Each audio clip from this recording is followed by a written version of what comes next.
fue, o se dio durante 3 años. Entonces, el Darwin que empezó a construir su teoría a los 20 y algo de años no es el mismo del Darwin de después de 30 años. Resulta que al principio se relaciona mucho con las teorías de un creacionista que se llama William. Entonces, en ese momento, en el principio, digamos, de destrucción de la teoría de la evolución, Darwin piensa en una vera causa, es decir, en una causa final, es decir, para él las especies cambian porque tienen un objetivo final, ¿listo? Y ese objetivo final se puede relacionar con el creacionismo, es decir, esas especies cambian para cumplir, por ejemplo, una función, digamos, ¿sí? O por alguna razón en especial van a cambiar, ¿sí? Pero con la construcción de la teoría y con los años y con el refinamiento de estos estudios, él ya no se va a referir a una causa final o a una vera causa. Y lo que va a decir el proceso de selección natural es un proceso contingente. ¿Eso qué quiere decir? Quiere decir que la selección natural es un proceso que puede ser y puede no ser y que no tiene un objetivo o un final. Entonces, aquí la cosa cambia porque ya no se está refiriendo a la selección natural como la causa del cambio de las especies, ¿no? Sino se está refiriendo a la selección natural como algo que puede o no puede suceder. Es decir, no es el objetivo de la existencia o del origen de las especies. No sé si ahí me está haciendo entender más o menos. Cuando pues él cambia todo lo que tiene que ver con causalidad, para los neodarwinistas y para los darwinistas, eso hace que Darwin en historia de la ciencia y en historia de la biología sea único y espectacular. ¿Por qué es único y espectacular según los neodarwinistas? Porque introduce un nuevo elemento o una nueva explicación de los fenómenos y es la explicación del por qué. ¿Sí? Entonces, antes de Darwin, según los neodarwinistas, no existían las explicaciones que acudieran al por qué, sino solo las explicaciones del cómo. Entonces, les doy un ejemplo. Esto me ocurre aquí viendo a mi perro. Yo veo a mi perro comiendo basura y digo, ¿cómo es que este perro come basura? ¿Sí? Las causas, o sea, ese por qué, o sea, perdón, ese cómo, yo lo respondería diciendo, bueno, es que el perro tiene unas bacterias que le permiten digamos, absorber esa basura, digamos, ¿sí? Ese es el cómo es que ese perro come la basura. Pero con Darwin la explicación sería, ¿por qué es que los perros comen basura? ¿Sí? Y para responder a esa pregunta yo tendría que acudir a la historia biológica o la historia de la especie como tal. Y yo con esa historia de la especie podría darme cuenta que, bueno, es que los perros son animales oportunistas. Es decir, se originaron como especie comiendo basura precisamente de los seres humanos. Sin ese proceso, pues seguramente no se hubiera dado paso a la especie como tal. Entonces, por eso los neodarwinistas dicen que la historia de la biología cambió con Darwin, porque las explicaciones de los fenómenos biológicos ya no se dan solo en el cómo, sino que se incluye este componente que, como dijo Astrid, es histórico, que es el componente del por qué es que cierta especie se originó, o por qué es que cierta especie existe, o por qué es que cierta especie es como... Y creo que voy a dejar por ahora ahí. Iba a referirme a otros neodarwinistas o filósofos de la vida, pero básicamente él va a decir lo mismo que todos los demás, y es que la historia cambia con las nuevas explicaciones, que son las explicaciones que acuden a las causas finales y van más allá que las causas próximas. Las causas próximas son las que responden al cómo y las finales son las que responden al por qué. Y ya para darle paso a nosotros. ¿Quién quiere seguir?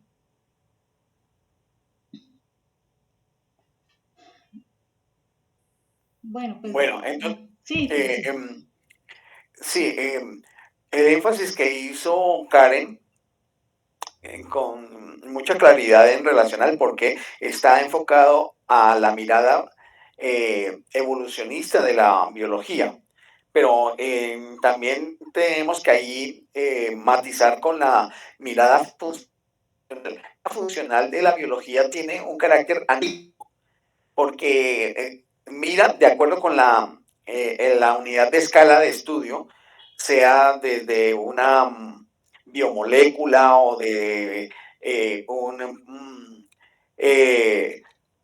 ser unicelular, o sea, eh, un organismo de una especie mayor, o sea, de, de pues, eh, no, no, Francisco, se te está entrecortando.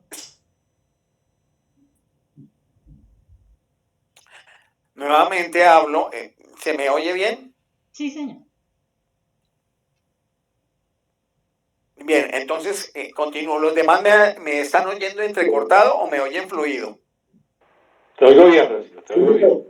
Creo que el problema es el equipo de Astrid. Es lo que yo estoy viendo. Pero bueno, voy a continuar. Entonces, no importa la unidad de análisis que estábamos diciendo, el biólogo funcionalista lo que mira es cómo opera, cómo funciona la dinámica del sistema que está estudiando. Ahora bien, que haya alguna relación entre la biología funcionalista con la evolucionista, por supuesto la hará, pero el énfasis es distinto. Muy bien decía Karen que en la mirada funcionalista se observa o se intenta responder a la pregunta del cómo. En la evolutiva se intenta responder el por qué. Y es indudable que vale adelantarlo, no sé, después alguien lo tocará, que no habría teleología en biología, porque la teleología es cuando hay una intencionalidad que es consciente de alguien que ejecuta una acción que va a la obtención de un resultado. Pero de acuerdo como está la concepción biológica actual, Mayer propone que se le llame teleonomía. Ahí me detengo. Claro, pero entonces es específicamente ya, digamos, como esos debates que precisamente yo estaba mencionando, cuando tienen en cuenta esa biología en el carácter funcional con respecto a quienes están viendo la biología en un sentido evolutivo, porque más para el, bueno, o eso es lo que yo entendí, los que se van más para el lado funcional están viendo es la parte como lógica o dentro de una lógica dentro de la clásica causalidad, donde solamente están viendo una relación uno a uno. Mientras que en la evolutiva, pues están viendo todo ese criterio de la historicidad, de los cambios específicos. Sí, sí, Astrid, pero ahí hay algo que yo sí quisiera pues matizarte, Ujú. porque no creo que sea así. Es que tú lo estás poniendo como que unos optan por una y otros optan por otra. No, esos dos enfoques existen en biología. Lo que pasa es que Ujú. por razones profesionales unos se dedican a una cosa y otros a la otra, pero que desde el punto de vista de los estudios se requieren una combinatoria porque son ángulos de análisis del fenómeno de la vida, ¿no? Ujú. No es que sean situaciones opuestas, sino que son más bien complementarias. Claro, pero que el énfasis de los funcionalistas tiene un carácter más en sentido de lógica, No, de ¿no? experimentación, Astrid. Ah, ya. Por supuesto que la experimentación pues tiene una estructura metodológica que implica lógica. Eso es indudable, sí. No cabe duda. Pero ellos son los que justamente trabajan en laboratorio haciendo experimento. Y en ese sentido sería útil los que nos hiciera Karen al respecto, porque los experimentos para una biología evolutiva creo que son más complejos o son más difíciles o se requieren de unas observaciones muy dispendiosas, qué sé yo, pero ahí Karencita creo que nos puede ayudar. Y también está pendiente que Armando levantó la Ah, mano. Armando tiene la palabra, claro, sí, sí. No, yo no he levantado, parece que se levantó solita. Ajá. Pero no, estoy escuchando, gracias. Ah, bueno, yo pensé que lo habías levantado, Armando. Bueno, entonces en referencia a a las dudas y eso, bueno, es que Ernest Mayr, bueno, a mi parecer, ¿no? Entonces por la época, pero se parece como si la biología solo tuviera esas dos ramas, entonces yo también porque Astrid la como que lo cogió por ahí, ¿no? Que sería básicamente la fisiología y la biología evolutiva. Claro que él nos menciona también que en la parte de cómo también encontramos la genética, ¿no? Pero eso cómo se da actualmente y en la parte experimental, ¿no? Que es lo que nos estaba preguntando Francisco. Para yo hacer una investigación, por ejemplo, en fisiología, pues acudo al método científico común y corriente, ¿no es cierto? Pero cuando se hace una investigación en biología evolutiva es diferente porque es como a otra escala. Es decir, recordemos que cuando uno va a investigar algo evolutivo, pues estamos hablando de algo que puede tardar millones de años, entonces uno diría, bueno, ¿cómo hago una investigación sobre un proceso evolutivo si el proceso evolutivo es millones de años, ¿no? Lo que hacen ahora es con unos modelos, existen unos modelos, como les explico yo, como con modelos matemáticos que permiten una predicción, para que más o menos me entiendan. Y también con registros fósiles que se encuentran en diferentes, o de las mismas especies en diferentes zonas. Entonces, por ejemplo, si yo quiero hacer un estudio evolutivo de una ranita X, ¿no es cierto? Y la ranita X se encuentra, por ejemplo, aquí en Cundinamarca, voy a comparar la ranita X con las ranitas de las diferentes regiones, a ver qué características en común tienen esas ranitas, y características quiere decir no solo las funcionales, es decir, fisiológicas, sino también las genéticas. Entonces, digamos que el estudio es de mayor escala, requiere como un conglomerado de todas las ramas de la biología. Un estudio fisiológico, que es el funcional, no necesariamente acude a todas las ramas de la biología, pero un estudio evolutivo, que es el del porqué, y requiere que utilicemos las diferentes ramas de la biología. Es decir, para ahora una explicación histórica, yo tengo que acudir a todas las demás explicaciones. No sé si se me dio a entender. Claro, hay una cosa importante y es que nosotros aquí estamos considerando que la presentación que hace Mayer es solamente sobre el asunto de la causalidad. Y por supuesto no estamos señalando que aquí se agoten todas las formas de verlo, porque la semana anterior estábamos viendo justamente, por ejemplo, la perspectiva que ha planteado Margulis, que es más de tipo sistémico, totalizante, ecopario. Entonces, en ese sentido, allí la causalidad, tal como la conocemos clásicamente, y su aplicación en estas formas de biología que se han venido explicando, pues no marcarían, no marcarían ese detalle como sí en esta perspectiva que estamos examinando aquí según Mayer. Pero es muy bueno lo que nos dice Karen de que hay otras visiones. Y por eso traigo a colación una de las visiones que vimos la vez pasada sobre esa visión de corte sistémico, de corte sistémico complejo.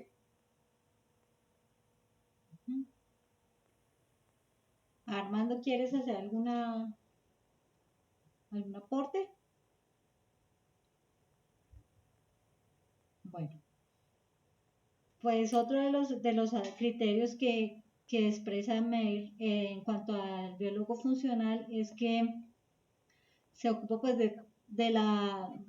también de la decodificación de esa información que está programada o contenida en lo que Karen estaba diciendo con respecto al ADN o a la característica de ese, de ese que es el originario o el cigoto, digámoslo de una manera más específica.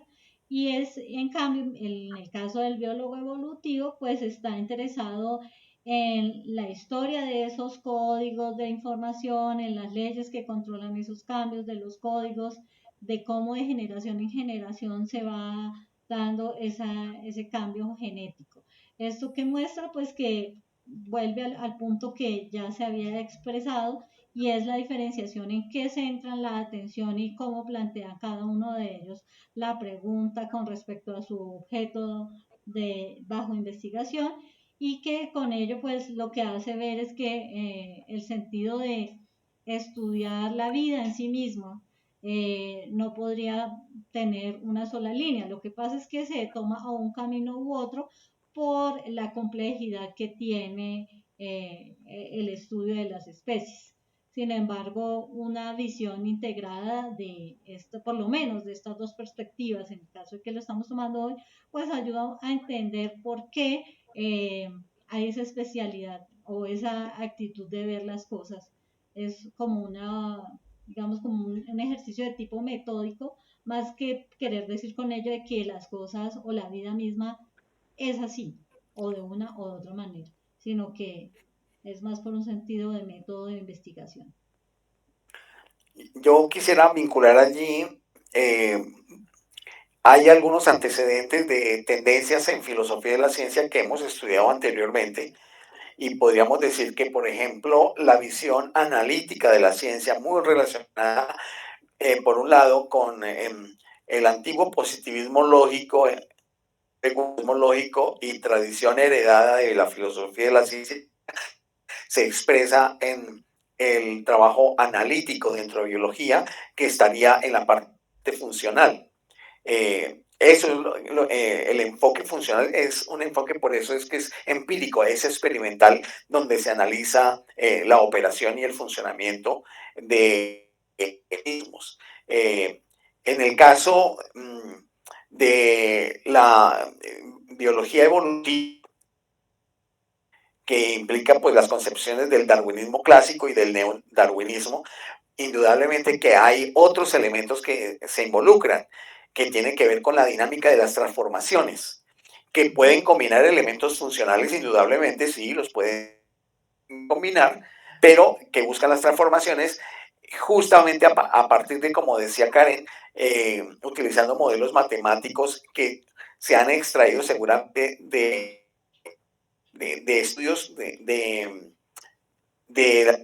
las supuestas transformaciones que se hacen a través de hallazgos paleontológicos y, y de algún otro tipo de estudios que yo desconozco que permiten hacer esos modelos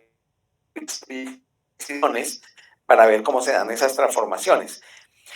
Y por supuesto, tenemos la tercera que quería señalar, que tanto el modelo analítico como el modelo de las transformaciones evolutivas no copan la cobertura total o no tienen así la suficiente o es inadecuada la explicación de los fundamentos de otro tipo de elementos de la vida en su nivel microbiológico e incluso en el molecular. Adicionalmente, pues se da a entender que al no poder proporcionar explicaciones sobre esto del mundo en lo micro, entonces se tiene que mirar de otra manera. Y es por eso que la crítica de Margulis a los neodarwinistas está en función de los nuevos campos de investigación que han mostrado hechos y fenómenos de lo vivo que no son explicados con las teorías que han sido hegemónicas hasta cierto tiempo, de los años 60, llamémoslo así, del siglo pasado, dada la complejidad y los niveles de organización que se han hallado en el campo biológico. Genetistas, microbiólogos, fisiólogos y otros trabajadores del laboratorio, así como experimentadores, tienden últimamente a evitar discutir sobre las implicaciones de su trabajo con respecto a la teoría evolutiva. ¿Por qué? Porque es que no encuentran en ese tipo de análisis elementos que pudieran ser explicativos al interior de la dinámica de la teoría evolutiva. Entonces requieren de otros modelos explicativos. Y la mayoría de los investigadores pues no tienen idea cómo esa complejidad de la vida se transformó, si, o siquiera evolucionado. Entonces por eso evitan escribir acerca de ello.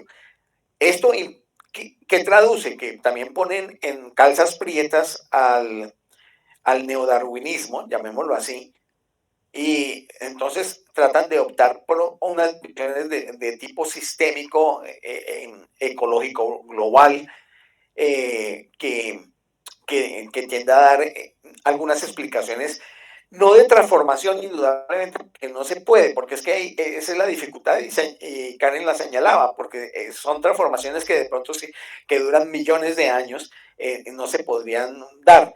Pero esa mirada sistémica está intentando reemplazar algunas explicaciones que no se pueden dar por parte de la perspectiva evolutiva.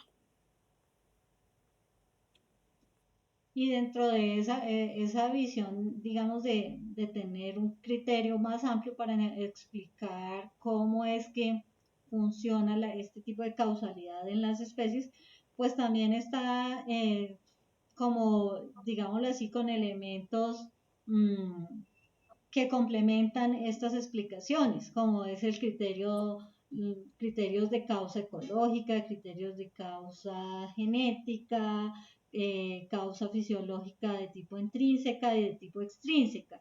Esto como un ejemplo para decir que lo que se hace con ello es como tratar de encontrar elementos que están tanto de manera interna en la especie, pero también con elementos que se van dando por el entorno y por las condiciones que está pues directamente relacionado con lo que ya se dijo en relación a esos criterios cercanos y los que son, digamos, más lejanos, en el sentido de que algunos de estas condiciones pues están dadas porque el ejemplo del ave que tiene que emigrar para poder sobrevivir debido a que hay unos cambios estacionales y debe salir a buscar alimento. Sin embargo, otras especies que viven cerca a esa ave no lo hacen y no por ello entonces todas tienen que seguir el mismo comportamiento.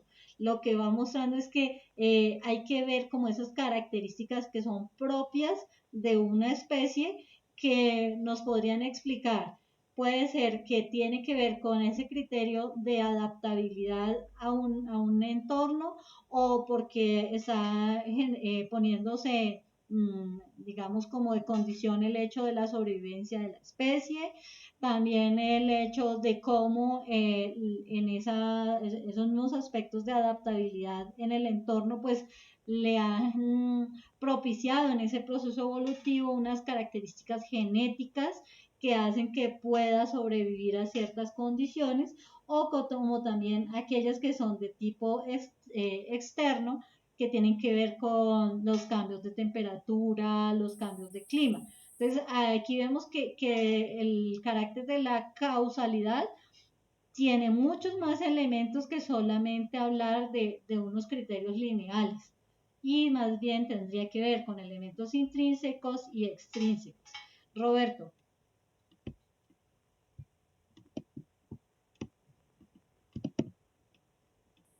No se te escucha, Roberto. Tienes que abrir el micrófono. No, sí. Quería aprovechar este ejercicio de clasificación, vamos a decir, de las tres lecturas que tiene la biología de la vida, a ver si pudieran ubicar a dos grandes biólogos, que son Humberto Maturana y Francisco Varela, con sus aportes, ¿no? Y ya que tenemos esta clasificación, ¿dónde ubicarían a estas dos personalidades?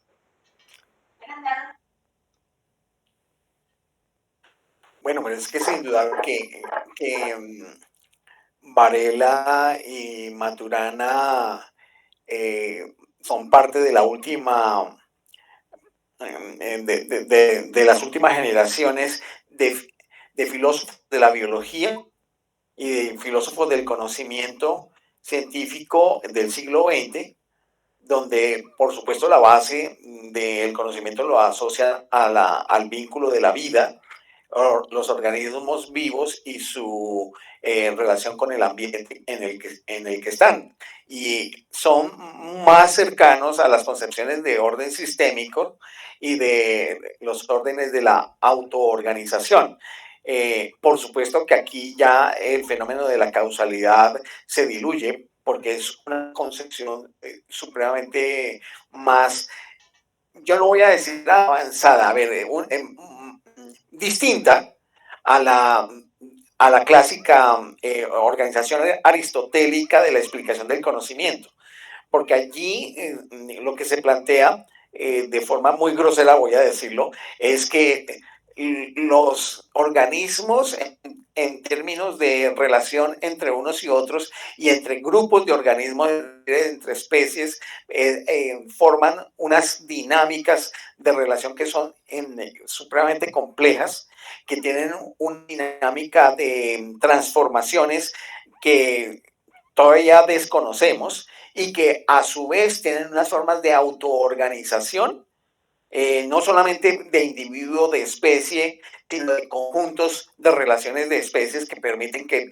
coexistan en una dinámica ecoplanetaria, ecosistémica y ecoplanetaria, que implica el carácter de una adaptación, llamémoslo así, inteligente, donde la expresión inteligente deja de ser, es de inteligencia biológica, de autoorganización de colectivos que interactúan unos con otros. Entonces, esto hace que la noción de conocimiento se transforme. Por supuesto, es una visión mucho más avanzada de lo que un neodarwinista como Mayer habría planteado en su artículo que estábamos analizando la reseña sobre biología evolutiva y biología funcional. Por supuesto, estas se quedan muy corticas porque el trabajo de Maturana y de Varela es mucho más explicativo, omniabarcante, que vamos a ver cómo conseguimos un artículo que sea síntesis del pensamiento de Varela y Maturana, para poderlos abordar en su momento aquí dentro de la tertulia. Pero gracias, Roberto, por el planteamiento que hace. Yo no sé si en ese sentido Karen me quiere ayudar, pues ella es especialista en el área. Sí. Muchas gracias. Mira que es una pregunta muy interesante y hay dos maneras de verla, como la vio Francisco, que yo diría es una manera histórico-filosófica, es decir, la biología sistémica viene después de Mayr. De hecho, pues surge básicamente en respuesta a los neodarwinistas. Entonces, digamos que en esa época en la que Mayr escribe el artículo, todavía no, digamos, de alguna manera todavía no estaba en la biología sistémica. Entonces, él no tiene en cuenta estas nuevos modelos de explicar la vida. Y por eso, pues, me diría que no, o sea, que no está en ninguna de las dos categorías de Mayr. Si ignoramos lo histórico-filosófico, es decir, si nos centramos en lo que tiene la explicación de los fenómenos, es decir, lo metodológico, podríamos de pronto decir que está más relacionado con lo evolutivo. Me hago explicar. Es decir, en la biología sistémica yo busco explicar algo, ¿cierto? Entonces, la mayoría de las preguntas que van a surgir en la biología sistémica, que es la de Maturana y de Varela, van a ser en relación al por qué sucede algo, pero no es solo el por qué, también es el... Entonces, digamos que esta biología sistémica puede acudir en términos metodológicos, ¿sí? O en términos, sí, como en la manera como explicamos los fenómenos, a las dos causalidades, puede acudir a las causas próximas y a las causas finales. Entonces yo diría que esa biología sistémica en términos históricos no, pues no está en ninguna, porque pues en ese momento de que me escribe el artículo pues todavía no está instaurada, digamos, pero en términos pues, acude tanto a las causas próximas, es decir, acude a explicar los cómo, pero también acude a explicar el porqué de los fenómenos biológicos. Y ya. Gracias Karencita. Gracias, Karen. Creo que Armando ahora sí estaba levantando la mano. Armando tiene levantada la mano. Ahí aparece en la pantalla. Ay, la bajó. Estaba levantada hace rato. No, pero bueno, aporto algo, pues. Pues muy interesante todo esto. Finalmente, pues yo no soy experto en esto, pero comenzó a ver toda esta disertación alrededor de las causas aristotélicas y de todo este tema que, digamos, que se plantea aquí como que finalmente había unos términos de causalidad en cuanto al señor Meyer, que era a partir de los eventos pasados y una predicción de eventos futuros y también de una interpretación de fenómenos teleológicos, perdón, de los teleológicos. Y digamos que en ese sentido hay como una cantidad, digamos, de observaciones para tener una mayor comprensión de todo este tema, que digamos, recoge un poco el sistema aristotélico, y que digamos que esta categoría también se basa en el desarrollo ordenado y deliberado de esto que nosotros estuvimos mirando la vez pasada, que es la cuestión de qué, del huevo y ¿cómo le llamaba esto? El huevo y el espermatozoide, el animalculismo, Sí. y el otro. Bueno, entonces digamos que hay un aspecto también, que pronto esto actúa como un pequeño resumen de lo que estamos viendo hasta ahora, de que la causa final se ha definido como la causa responsable de un logro ordenado y con un objetivo preconcebido, y que toda conducta es la búsqueda de objetivos y que se ha clasificado como teleológica, y que también hay hechos y fenómenos que no son necesariamente de naturaleza de búsqueda de objetivos. Ahora, el otro asunto estaba en que ¿dónde es legítimo hablar de propósito y de dónde no? Eso sería como una pregunta. Sí, sobre lo que señala Armando, era básicamente la descripción sobre las tesis del preformismo y de la epigénesis con sus combinatorias, y vemos que, por ejemplo, esas concepciones como concepción no se diferencia mucho en la naturaleza de concepción que influye para interpretar la vida a partir de, por ejemplo, el evolucionismo, y luego la selección natural de Darwin, y luego el neodarwinismo, y luego estas visiones analíticas de la biología funcional y de la biología evolutiva dentro del neodarwinismo, y ahora las visiones de tipo sistémico evolutivo, como lo señalaba Karen.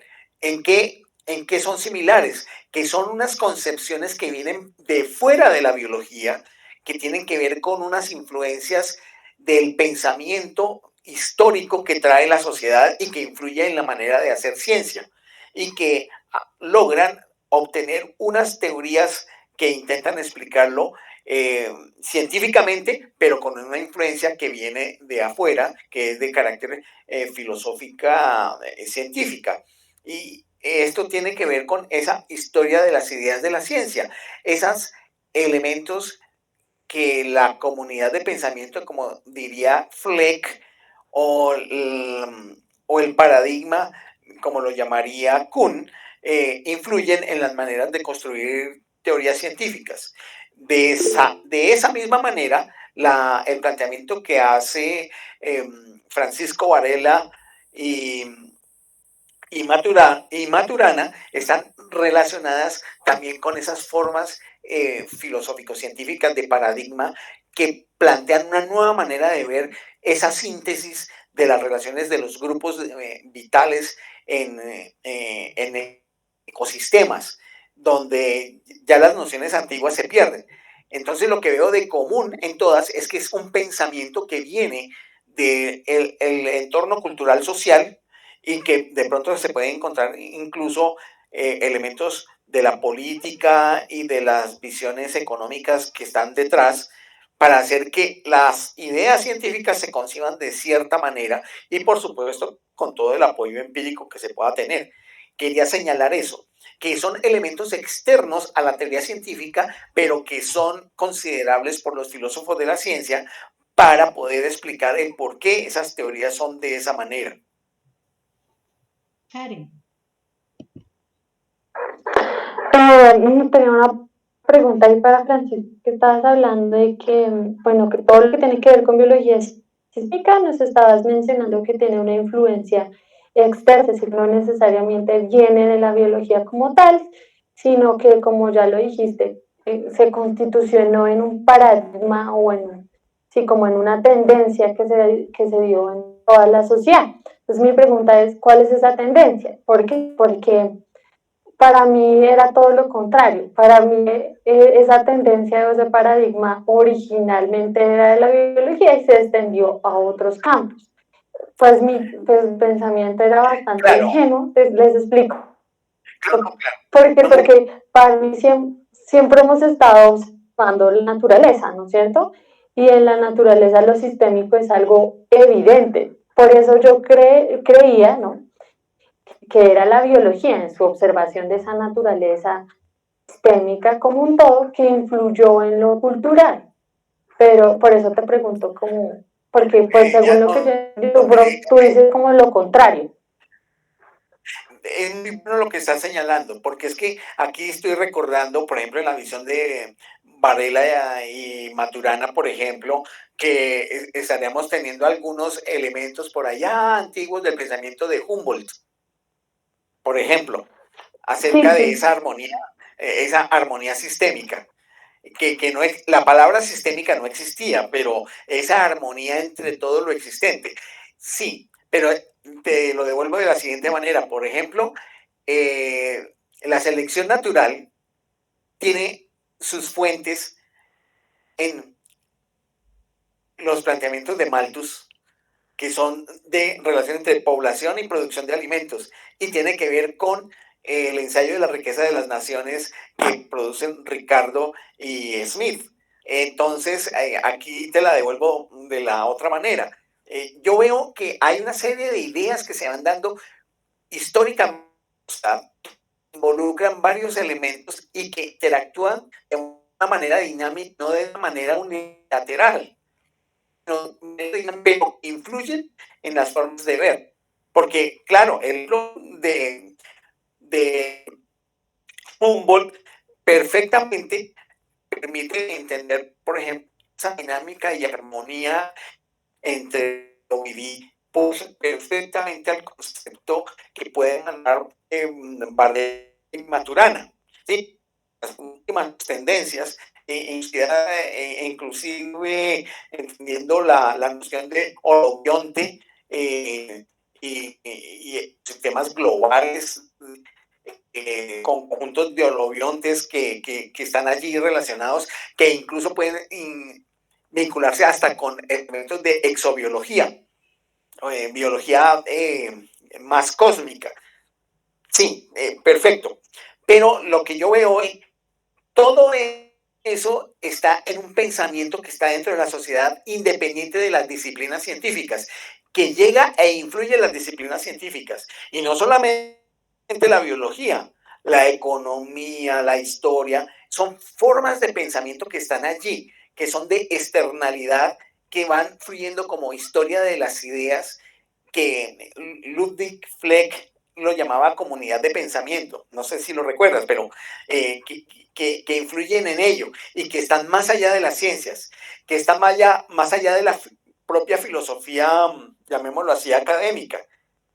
sino que son formas de pensamiento que tienen ciertas culturas que después influyen en las formas de ver más especializadas. A eso me refería, Karencita.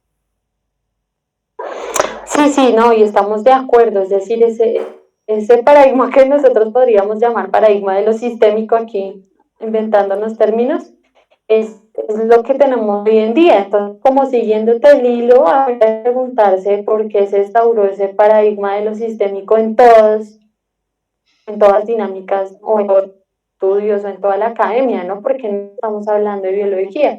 Lo sistémico está sobre presente en lo tecnológico, en la ingeniería, bueno, en todos los, porque es que sigue ahí, ¿no es cierto? Y coge cada día más fuerza. Esta también es una pregunta bastante interesante. Totalmente de acuerdo. Que tendría relación con la economía, ¿no? Pero total. A mí me da la siguiente impresión, es que tiene una mayor capacidad explicativa o una mayor potencia explicativa por un lado, pero que por el otro, desde de la causa eficiente, tiene resultados pragmáticos que son alcanzables de una manera muy notable.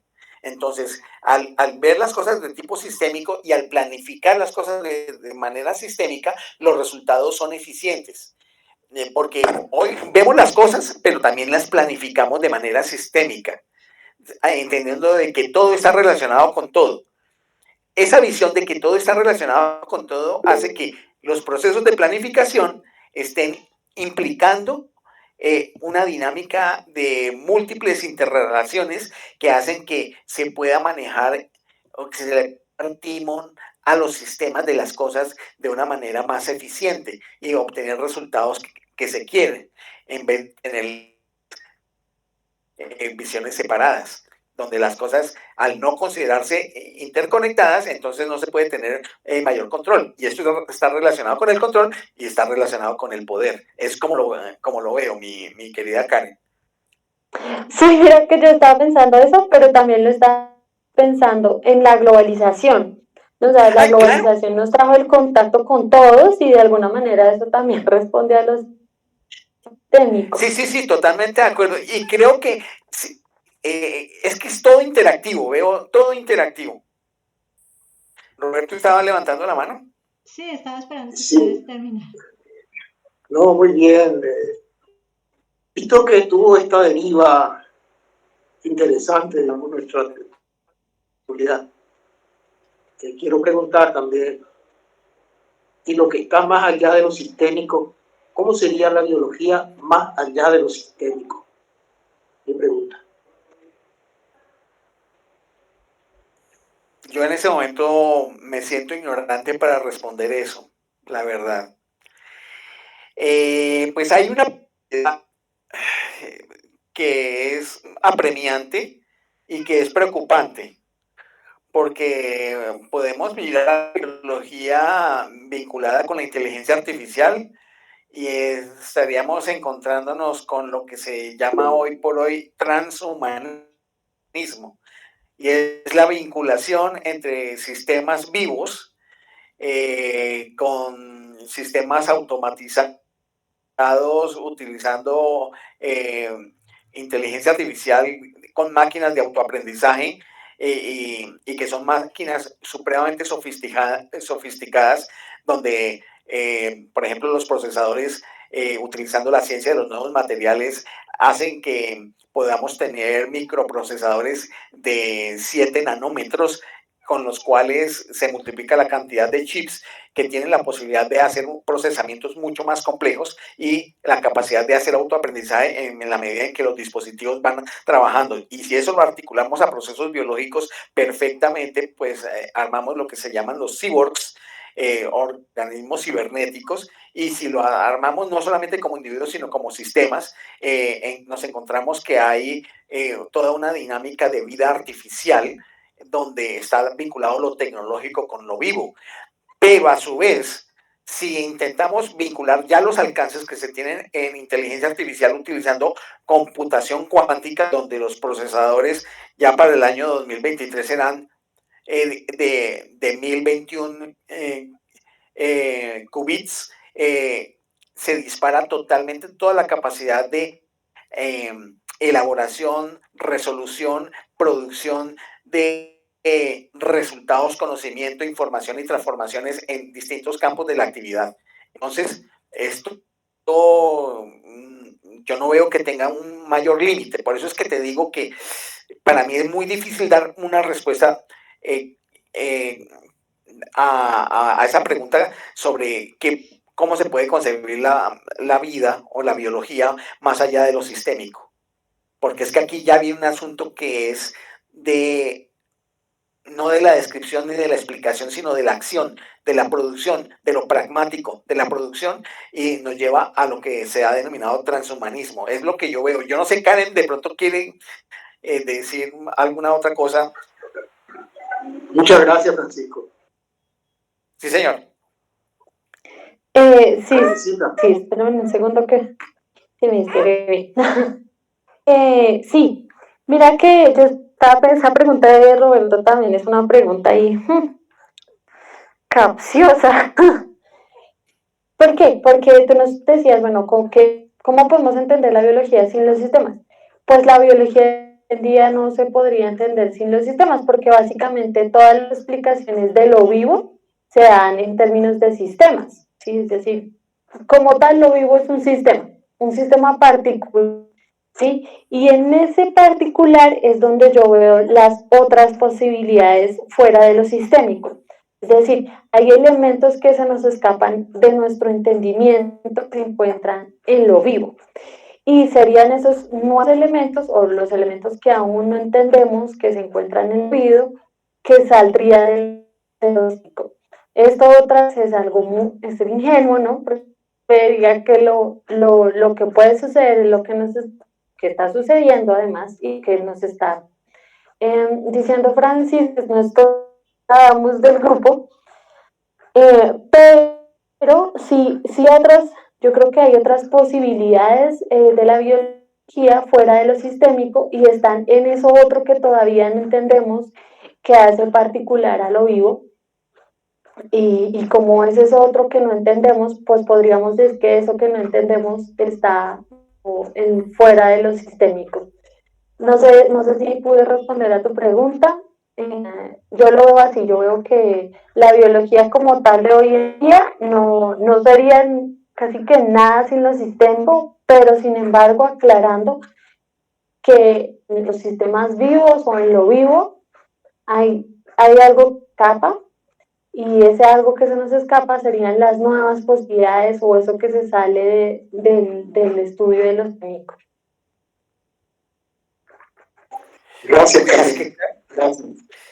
Uy, Karen acaba de tocar una cosa que yo no había tocado porque es que es súper delicada y es que hay una dinámica de lo vivo y esa dinámica de lo vivo que configura lo sistémico es, llamémoslo así, no es energía vital, no es energía vital ni es proceso fantasmal, pero hay un hálito de autoorganización que se nota inteligente y que muchos de los inteligentes que están vinculados con concepciones teológicas siguen diciendo pues que ahí es donde está el misterio de la vida, que es la parte mecánica de la explicación de cómo funciona lo vivo o cómo se transforma lo vivo, que es a mí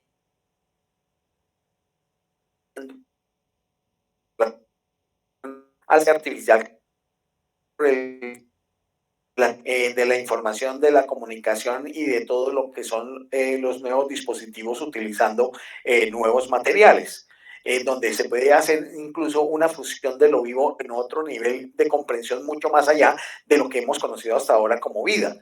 Pero está eso que señala Karen, que es una especie de que hace que haya un movimiento autoorganización supuestamente, aparentemente inteligente, distinto de la inteligencia humana, pero inteligente porque es autoorganizativo, es transformador, evolutivo, que se ve que tiene una sinergia, y eso no está explicado por la biología. Yo vería eso igualmente también. Y ahí es donde caben los saltos epistemológicos a ciertos elementos de tipo de explicación metafísica que está más allá del y que tienen que ver con los sistemas de creencias de las personas, de orden religioso, místico o espiritual. Uy, esto está muy bueno. Sí, claro. Eso es lo que dio paso a la biología sistémica, esa autoorganización que igual se le escapa a lo sistémico. Se nos escapa totalmente, todavía no lo entendemos.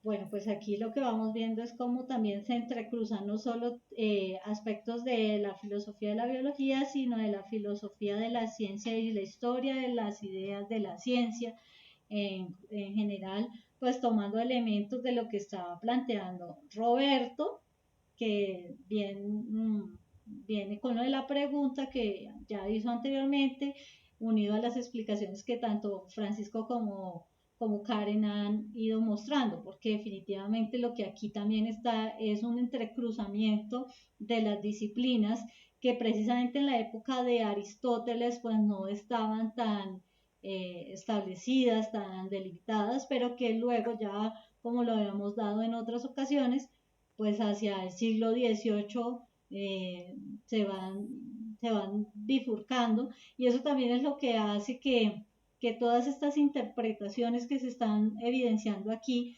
tengan esos cambios de la visión vitalista, la visión, digamos, funcionalista, a una visión sistémica y luego a los programas globales que ustedes han mencionado. Entonces, creo que de manera subyacente a este desarrollo de los argumentos sobre las causas, trae consigo o está inserto en ese cambio, en esos cambios que se han dado en las historias, en la historia de las ideas de la ciencia. Sí, sí. Yo no sé, pues por lo que hemos visto y lo que hemos estado dialogando, este conversatorio que estamos teniendo sobrepasó los límites que traía el documento a analizar, porque por supuesto el documento es solamente sirvió como de abrebocas para conversaciones mucho más avanzadas, más profundas de lo que contenía el mismo documento, dado pues las limitaciones del momento en los cuales fue producido, tal como lo expliqué Karencita.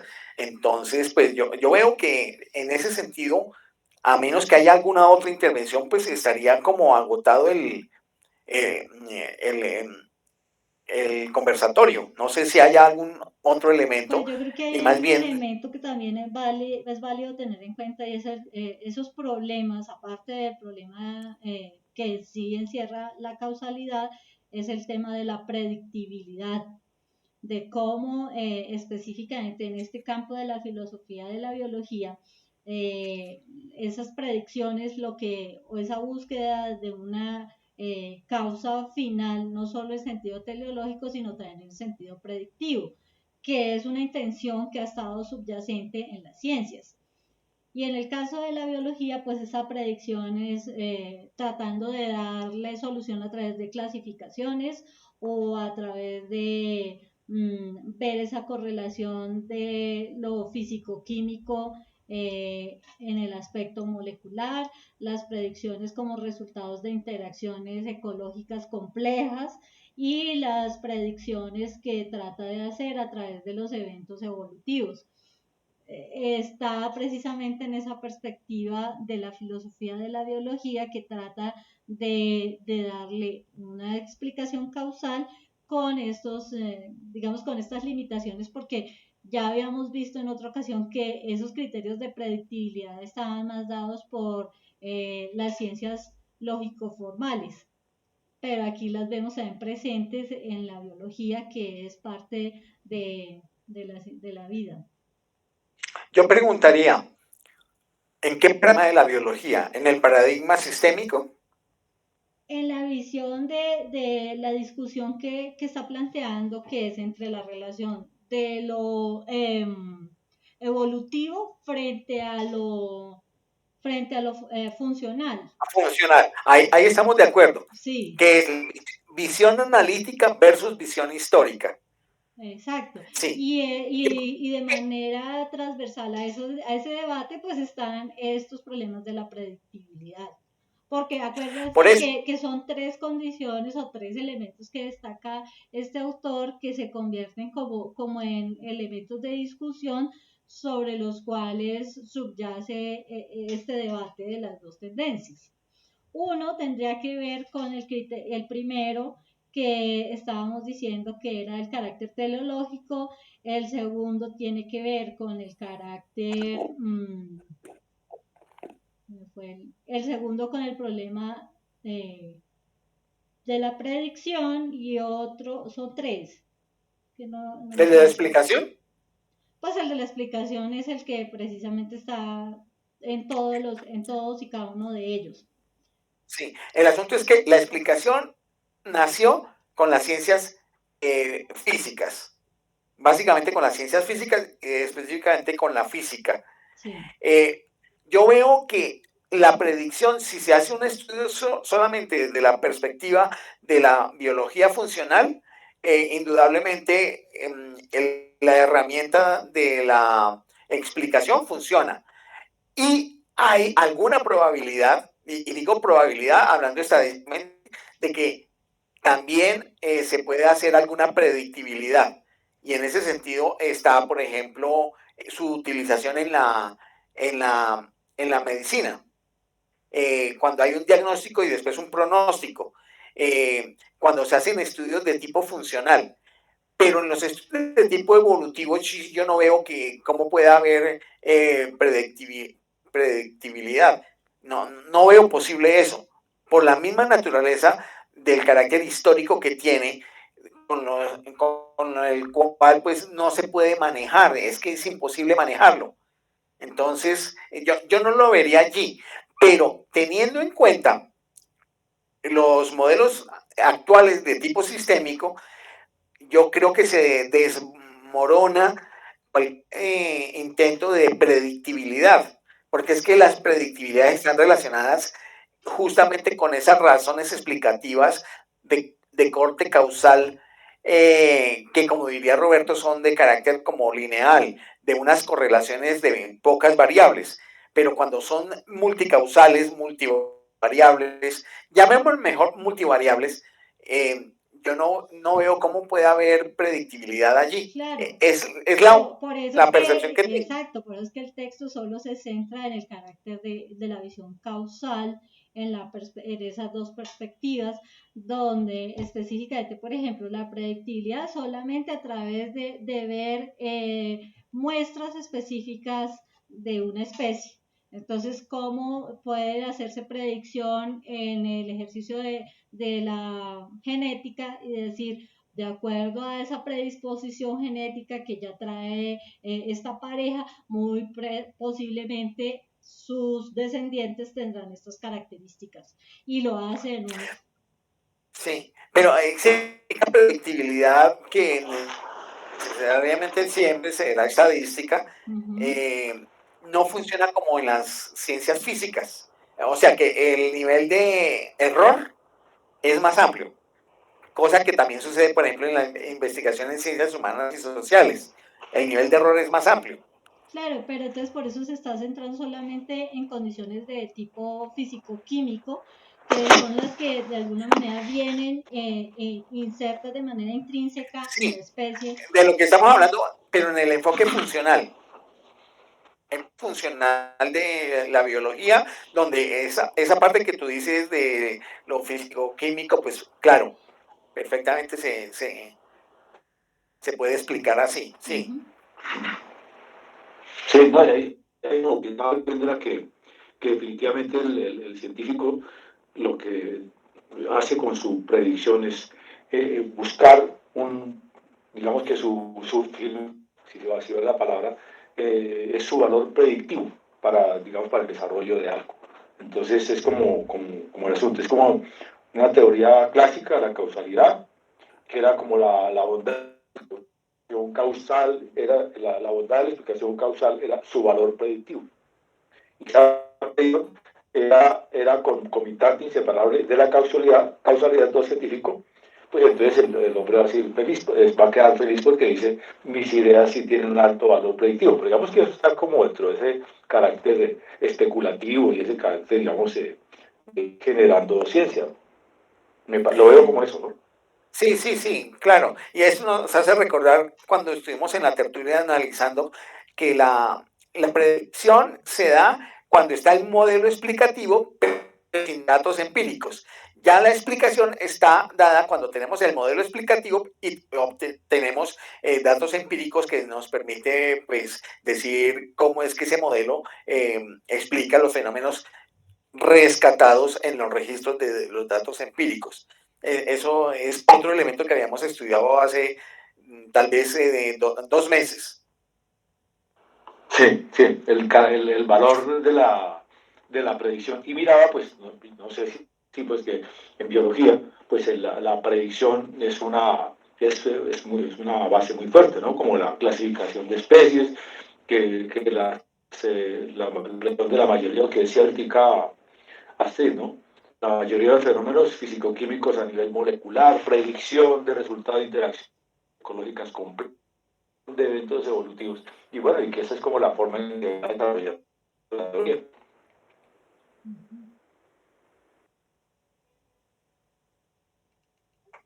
Yo quisiera profundizar en por qué la predictibilidad es un problema en la biología evolutiva. Estoy totalmente de acuerdo con lo que vas a decir.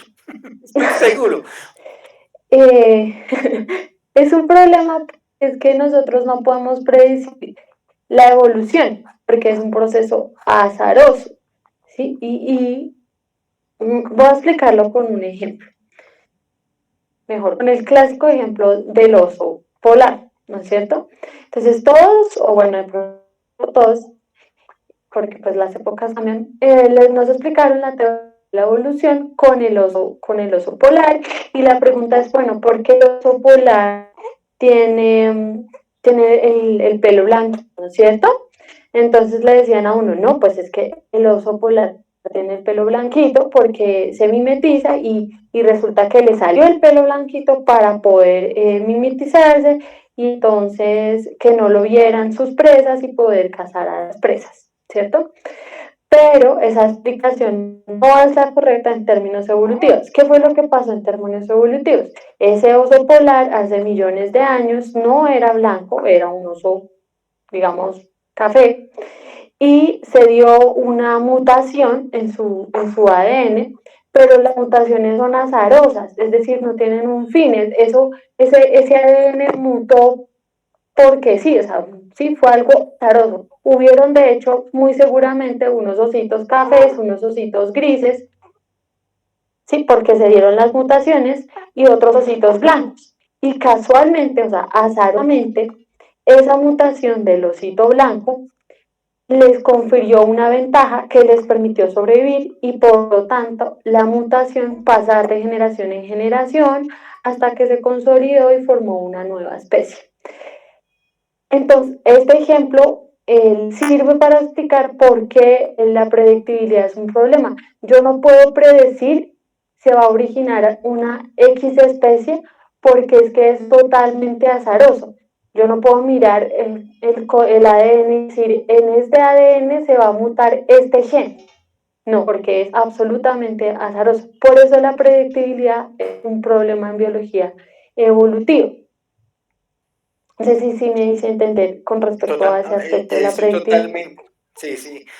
Yo estoy totalmente de acuerdo con lo que tú señalas. Es que el carácter predictivo en los fenómenos que son de transformación histórica no se pueden prever porque no son fenómenos de función mecánica. En cambio, en aquellos fenómenos que tienen una función mecánica, donde hay una isomorfismos, isocronías, isomovimientos, hace que se puedan ajustar mejor inclusive con el modelo matemático que explique el modelo, es mirar estadísticamente que en un altísimo porcentaje, generalmente si se comporta de una determinada manera ese fenómeno en las mismas condiciones en otro espacio va a tener un desempeño supremamente semejante y que se puede medir de manera probabilística o también correlativa cuando son dos fenómenos que se están tratando de vincular. Entonces, en ese sentido, yo no estaría de acuerdo con hablar de predictibilidad de tipo evolutivo. Creo que la predictibilidad solamente se da en los estudios de tipo funcional. Por supuesto, yo no soy especialista en el área. Si Mayer en su momento dijo que había posibilidades de predictibilidad evolutiva, pues tendrá sus razones. Pero yo, no, por lo pronto, en mi comprensión no encuentro justificables esas razones y en eso estoy de acuerdo con Karen.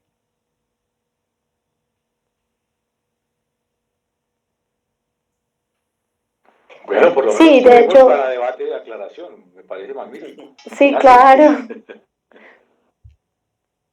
De hecho, que yo iba a mencionar es que en la biología sistémica esto ni siquiera ya es un problema, ya ni siquiera pierde importancia. O sea, predecir ya no es un problema, porque ya no nos interesa predecir, nos interesa entender. Es que ahí es donde está el asunto de por qué un modelo de pensamiento, es decir, un paradigma, tiene sus propios problemas. Y cuando se transforma el paradigma en otro, aparecen nuevos problemas y desaparecen antiguos problemas. La explicación la dio ahorita de manera perfecta Karen en relación con la predicción. Bueno, pues creo que ya hemos entonces tomado los elementos centrales que se tenían en el texto para poderlo desarrollar. No sé qué otra cosa podríamos entonces. Entonces lo que podemos hacer es que para la próxima sesión, a raíz de la valiosa pregunta que hizo Roberto, intentaremos buscar un artículo que condense el pensamiento de la vida con la autoorganización, la llamada autopoiesis, que pero otros también, que hable de la autoorganización.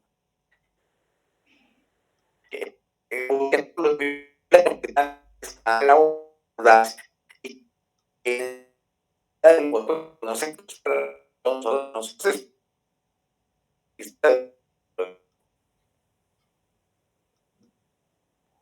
bueno, entonces creo que bueno, muchas gracias. Felicitaciones a todos. Un cordial abrazo. Roberto, un abrazo. Muy amable, Armando, gracias. Karencita, muy valiosa tu participación, muchas gracias. Bienvenida, Estelita, y a mi Astrid, muchas gracias. Es muy importante, Karen, en esta etapa. Ha magnífica su participación. Gracias para Francisco, Astrid, Roberto y Estel. Estamos conectados. Un abrazo. Chao. Muy bien. Gracias a